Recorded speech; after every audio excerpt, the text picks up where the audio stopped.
সার্জিস সাহেব তো আপনারা তো জানেন যে একে আওয়ামী লীগের ওর বাপ আওয়ামী লীগ করে, ওর বাপ ইউনিয়ন আওয়ামী লীগের সভাপতি, উপজেলা আওয়ামী লীগের সহসভাপতি, ও তার ছেলে আওয়ামী লীগ করে আসছে। সাদ্দামের পায়ের জুতা তারা আগায় দিছে এই সার্জিসেরা। রংপুর যেহেতু হোসেন মোহাম্মদ এরশাদ এখানে শায়িত আছে, তা আমরা চাবো আমাদের জীবনের বিনিময় হলো জাতীয় পার্টির অস্তিত্বকে টিকে রাখার জন্য। এই যে পাশেই ছাত্র আন্দোলনের, বৈষম্য বিরোধী ছাত্র আন্দোলনের, তাদের একটা যৌক্তিক দাবি ছিল, তার সন্তান তো আমারও আছে, আমার সন্তানের ইউনিভার্সিটি থেকে বেরাবে, অন্তত আমার সন্তান বেরোচ্ছে ঢাকা ইউনিভার্সিটি থেকে, আমার সন্তান মেডিকেল কলেজ থেকে বেরোচ্ছে, আমাদেরও সন্তানের তো ফিউচার আছে। আমরা দেখলাম যে এই যে 48% যদি কোথায় চলে যায়, তো মেধাবীদের জায়গা কোথায় হবে? তো সেই কারণে বিবেকের তাড়নায় আমরা মনে করছি যে এই ছাত্র আন্দোলনটা অত্যন্ত যৌক্তিক, যার কারণে কিন্তু ওই সময় এই রংপুরে, আপনারা তো প্রিন্ট মিডিয়ায় কাজ করেন জানেন, তো একমাত্র দল জাতীয় পার্টি যে ব্যানার নিয়ে, লাঠি সোটা নিয়ে এই বৈষম্য বিরোধী ছাত্র আন্দোলনের পক্ষে একটা ভাইটাল রোল প্লে করে। এবং তাজহাট থানার যে ঘটনাটা বা মুখসমুখ, এতে আমাদেরই লোক সব মাঠ পর্যায়ের মানুষগুলো ছিল। তো এখন এই কাজ করার পরেও তারা বলতেছে জাতীয় পার্টি আওয়ামী লীগের ফ্যাসিস্টের দোসর, এবং এই জন্য বলতেছে, এখন বলতেছে যে এই দোসরকে যদি আমরা স্টপ করতে না পারি, তাহলে যদি একটা ফেয়ার ইলেকশন হয়, তো আওয়ামী লীগের লোকজন যদি আবার এই ভোট দেয়, এই একটা তারা শঙ্কা প্রকাশের মাধ্যমে কিন্তু আজকে জাতীয় পার্টির কর্মকাণ্ডগুলো স্থবির করা, জাতীয় পার্টির উপর হামলা, জাতীয় পার্টির অফিসে আগুন দেওয়া, এই সব ধরনের চিন্তা ভাবনা কিন্তু একটা অশুভ চিন্তা থেকে এটা করানো হচ্ছে।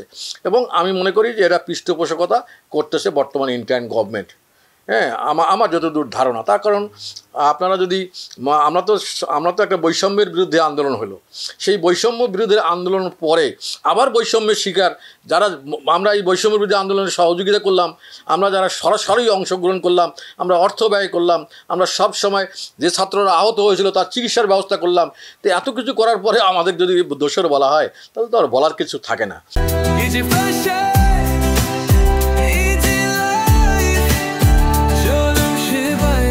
কিন্তু আমাদের তো যখন আমরা মনে করি যে আমাদের অস্তিত্বের ওপর আঘাত। এখন রংপুর যেহেতু হোসেন মোহাম্মদ এরশাদ এখানে শায়িত আছে, তা আমরা চাবো আমাদের জীবনের বিনিময় হলো জাতীয় পার্টির অস্তিত্বকে টিকে রাখার জন্য।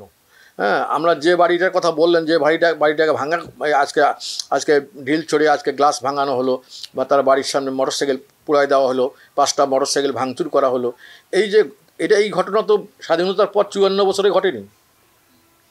কোনো 90-এর এরশাদ পতনের আন্দোলন গেছে, কিন্তু কেউ ওই এরশাদের বাড়িটা, এটা একটা ঐতিহ্যমণ্ডিত বাড়ি, এবং রংপুরের একটাই মানুষ, সে এই প্রেসিডেন্ট হিসাবে দীর্ঘদিন সবাই সুনামের সাথে দায়িত্ব পালন করছে, 8 বছর সেনাবাহিনীর প্রধান ছিল, একটাই মানুষ, তার বাড়িটা আমাদের কাছে একটা মিউজিয়ামের মতো।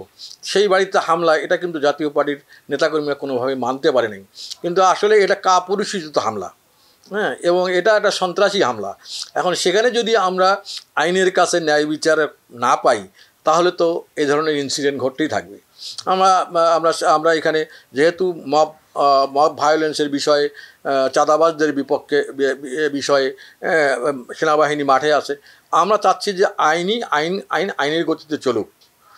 সন্ত্রাসী ঘটনা যে কোনো মুহূর্তে যে কেউ করতে পারে, কিন্তু তার যদি বিচারটা সঠিকভাবে হয়, তাহলে কিন্তু এই সন্ত্রাসটা মবটা অটোমেটিকলি কমে যাবে। কিন্তু যদি কারো পৃষ্ঠপোষকতায় তারা এখান থেকে বাইরে ঘোরাফেরা করে, তারা যদি রিলিফ পায়, তাহলে কিন্তু সন্ত্রাসকে আরও তাদেরকে ইনফ্লুয়েন্স করা হবে।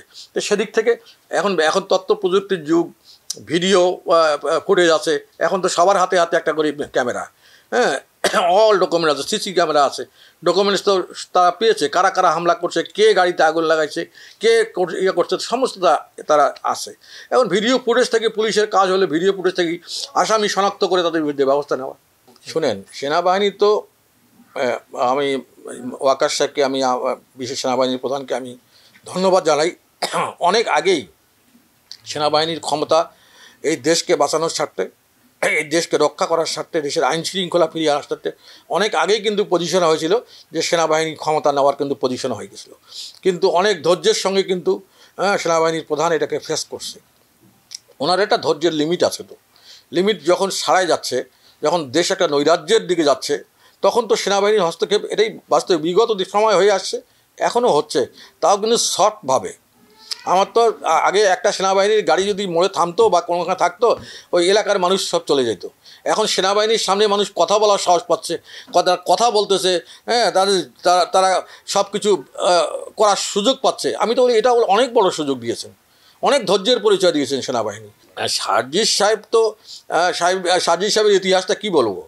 সার্জিস সাহেব তো আপনারা তো জানেন যে একে আওয়ামী লীগের ওর বাপ আওয়ামী লীগ করে, ওর বাপ ইউনিয়ন আওয়ামী লীগের সভাপতি, উপজেলা আওয়ামী লীগের সহসভাপতি, হ্যাঁ, তার ছেলে আওয়ামী লীগ করে আসছে।